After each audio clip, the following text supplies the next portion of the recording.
This is 11th physics, unit 6, gravitation. So in this class, we can discuss about the gravitational potential. Last class நம்ம என்ன பார்த்தோம் ஞாபகம் நினைக்கிறேன் last வீடியோவில் gravitational potential energy ஒன்று பார்த்தோம். That means it is denoted by U அப்படின்னு பார்த்தோம். The next gravitational potential energy on the near the surface of the earth நம்ம பார்த்தோம். ஸோ அதனுடைய ஈக்குவேஷன்ஸ்லாம் எப்படி கொண்டு வந்தது ஒரு ஞாபகம் நினைக்கிறேன். பட் நவ் கிராவிடேஷனல் பொட்டன்ஷியல், அங்கே எனர்ஜி, இங்கே வெறும் பொட்டன்ஷியல் மட்டும்தான். எனர்ஜிக்கும் பொட்டன்ஷியல் என்ன சார் ஒரு வித்தியாசம் கேட்டோம்னா, energy was created by the two masses or energy is created for gather one mass to the another, அல்லது ஒரு ஃபோர்ஸ் கொடுத்து ஒரு இடத்துல மூவ் பண்ணுறது அந்த ஆற்றல் தேவைப்படுது. பொட்டன்ஷியல் நிலையானது, அந்த நிலையான ஒரு பொட்டன்ஷியல் வந்து ஒரு கரெக்டான குறிப்பிட்ட ஒரு டிஸ்டன்ஸில் இருக்கக்கூடிய தான் பொட்டன்ஷியல் சொல்லுவோம். ஸோ இப்போது எப்பவுமே வந்து பார்த்திங்கன்னா gravitational forces depends source mass to create field. Source மாஸ்னால் இது இப்போ ஒரு மாஸ் இருக்குன்னு வச்சுக்கலாம், இதுதான் ஒரு மாஸ் M1 வச்சுக்கோங்க, இது ஒரு மாஸ். இந்த சோர்ஸ் மாஸ் தான் வேறு எந்த ஒரு மாஸ் இருந்தாலும் சரி, இங்கே மாஸ் இருந்தாலும் சரி, இங்கே mass, it will be give the force to the another mass. ஏன்னா இதுதான் சோர்ஸ். எப்படி சன் இஸ் த சோர்ஸ்னு சொல்கிறப்பா இல்லையா, ஸோ அது மாதிரி it is the source for create the field, gravitational field to the another object, or energy, gravitational potential energy to the other object. எல்லாத்துக்குமே இந்த source தான் ரொம்ப முக்கியம். ஸோ அதே மாதிரி இந்த கிராவிடேஷனல் பொட்டன்ஷியல்னால் இந்த V of Rன்னு சொல்லுவாங்க. அது என்ன சார் V of R அப்படின்னா, ஒரு R டிஸ்டன்ஸு, மினிமம் ஒரு R டிஸ்டன்ஸு, அதுவும் பார்த்திங்கன்னா ஒரு ஃபீல்டு இருக்குதுன்னு வச்சுங்களேன், இதுதான் ஒரு ஃபீல்டு, இது ஃபுல்லாக கிராவிடேஷன் ஃபீல்டு இருக்குது அப்படின்னு வச்சுக்கோங்க. ஃபார் எக்ஸாம்பிள் இது ஃபீல்டு, இந்த ஃபீல்டுக்கான டிஸ்டன்ஸ் வந்து ஆர்னு வச்சுங்க. ஒரு ஃபீல்டுக்கான டிஸ்டன்ஸ் ஆர்னு வச்சுங்க. ஏதோ ஒரு தூரத்தில் இருக்கக்கூடிய ஒரு இன்ஃபினிட்டி டிஸ்டன்ஸ் இருக்கக்கூடிய, இது டிஸ்டன்ஸ் இன்ஃபினிட்டின்னு வச்சுக்கலாம். ஒரு மாஸ், இது இன்ஃபினிட்டின்னு வச்சுக்கோங்க. ஒரு இன்ஃபினிட்டி தூரத்தில் இருக்கக்கூடிய ஒரு மாஸ் என்ன பண்ணுறோம், அந்த ஃபீல்டு கொண்டு வரோம் பாருங்கள், அதுதான் பொட்டன்ஷியல்னு பேர். அப்போது ஒரு ஆர் தொலைவில். So this is the mass M1, இது மாஸ்ன்னு வச்சுங்க. Is the source mass. M1னா சோர்ஸ் மாஸ்ன்னு பேர்.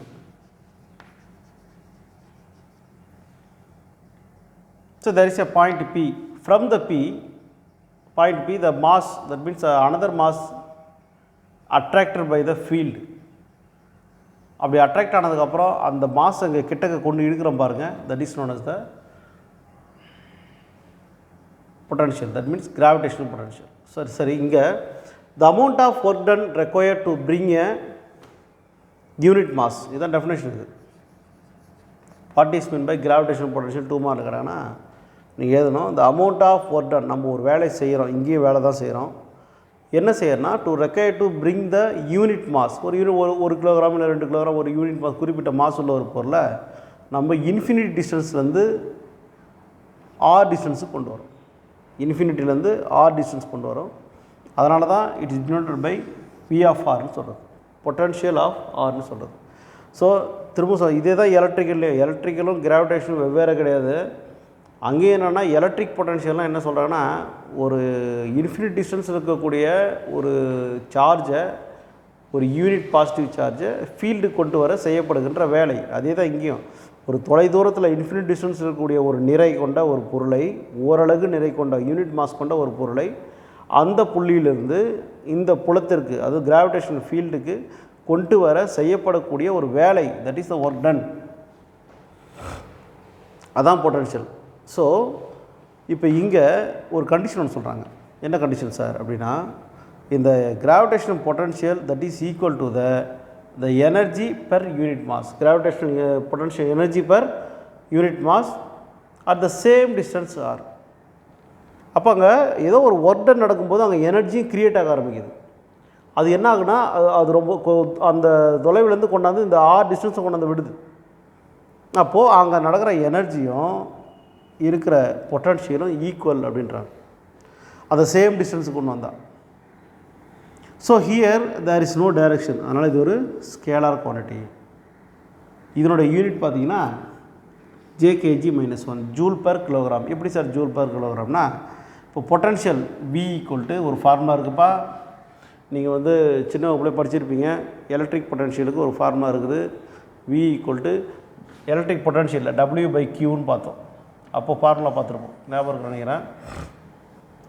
W/, அப்போ அதனோட யூனிட் வந்து ஜூல் பெர் கூலும்னு பார்த்துருப்போம். இதுதான் வந்து எலக்ட்ரிக் பொட்டன்ஷியலோட யூனிட். ஆனால் இங்கே பாருங்கள், ஏன் சொன்னாங்க, சார்ஜ் தான் ஒரு ஒர்க் பண்ணி கிட்ட கொண்டாடுறோம், இன்ஃபினிட் டிஸ்டன்ஸ் இருக்கக்கூடிய சார்ஜ். ஸோ இப்போ இங்கே என்னென்னா அதே பொட்டன்ஷியல் நடக்குது of R distance, that is equal to work done நடக்குது பை எதை கொண்டாடுறதுக்கு, ஒரு யூனிட் மாஸ் கொண்டாடுறதுக்கு. அப்போது ஒர்க்குக்கான யூனிட் ஜூலு, கீழே மாசுக்கான unit kilogram. So joule per kilogram எப்படி வந்ததுன்னு சொல்லிட்டு பாருங்க. எல்லாமே ஒரு கம்பேரிசன் தான், பேசிக் ஃபார்முலாவில் தான் கொண்டு வந்தோம். எல்லாமே வந்து பார்த்தீங்கன்னா கான்செப்ட் ஒன்று, ஆனால் இருக்கிற இடம் வேறு அப்படின்றதுக்கு இதான் உதாரணம் பாருங்கள். So it is scalar quantity. இதனுடைய யூனிட் நான் சொல்லிட்டேன், இது கம்ஸ் அண்டர் 1 மார்க்கு. ஸோ விஆர்னாலே that is the potential, gravitational potential of R, இல்லை வி ஆஃப் ஆர்னு சொல்லுவோம்.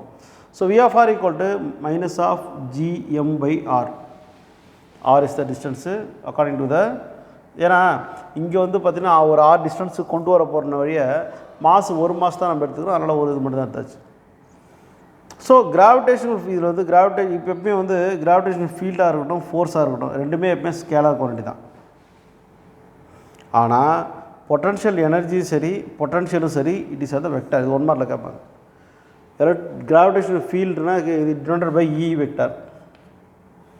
கிராவிடேஷனல் ஃபோர்ஸ்னால் தெரியும், that is mg. Is are all scalar, but இது வந்து வெக்டார். சரிங்க, the motion of the particles was calculated easily by the scalar than வெக்டாரை விட வேறு ஒரு ஆப்ஜெக்டுடைய எவ்வளோ வேகத்தில் போகுது, என்ன ஃபோர்ஸ் அட்ராக்ஷன் நடக்குதுன்றத ஸ்கேலாரை வெக்டாரை விட ஸ்கேலாரில் ஈஸியாக கண்டுபிடிச்சிடலாம். ஏன்னா அதில் மேக்னிடியூட் மட்டும்தான் கண்டுபிடிக்க போகிறோம், டைரக்ஷனை பற்றி நம்ம கவலைப்பட போகிறதே கிடையாது. ஸோ இது வரைக்கும் நம்ம என்ன பார்த்தோம் அப்படின்னா, gravitational பொட்டன்ஷியல்னால் there is a mass, source mass. So the source mass observed an object from the infinity place, அதுதான் the amount of work done required to bring the unit mass from the infinity distance to R, and it is denoted as V of R னு சொல்லிட்டோம். அதனுடைய unit சொல்லியாச்சு, அது என்ன குவான்டிட்டின்னு சொல்லியாச்சு. So அதனுடைய சில கம்பேரிசன், கிராவிடேஷனல் ஃபீல்டுக்கும் பொட்டன்ஷியல் என்ன கம்பேரிசன் நம்ம கொடுத்துட்டோம். அதனுடைய ஈக்குவேஷன் நம்ம கொடுத்துட்டோம். நீங்கள் டெஃபினேஷன் எழுதினீங்கன்னா இந்த ஈக்குவேஷன் கண்டிப்பாக எழுதணும், நான் வச்சுங்க. அடுத்தது இங்கே வாங்க, ஒரு எக்ஸாம்பிள் ஒன்று. இப்போ என்னென்னா, இது வந்து பூமி பந்து மேலே போட்டிருக்கிறேன், பட் இருந்தாலும் இன்னொரு தடவை போடுற பாருங்க. இது வந்து earth, centre of the earth ஓன்னு வச்சுங்க, ரேடியஸு ஆர்னு வச்சுங்க.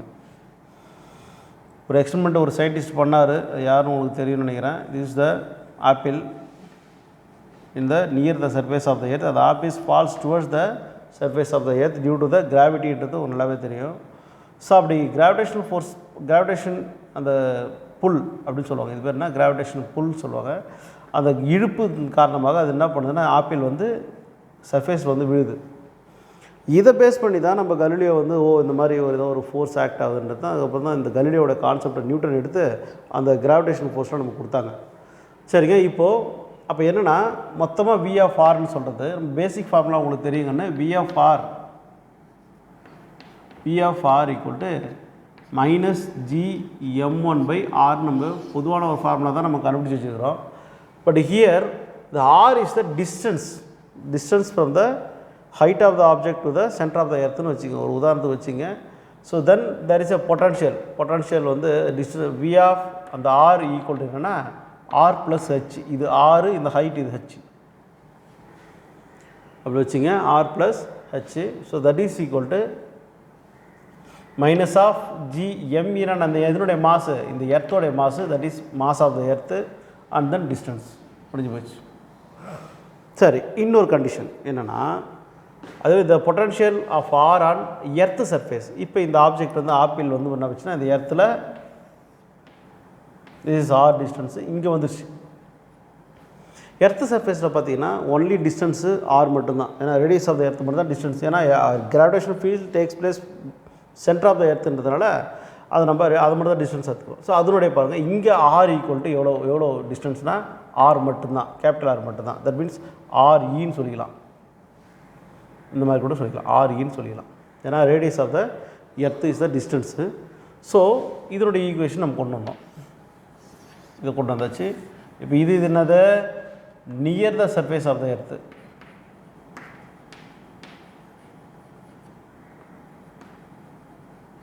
இது என்ன சொல்லுவோம், சர்ஃபேஸ் ஆஃப் த எர்த்.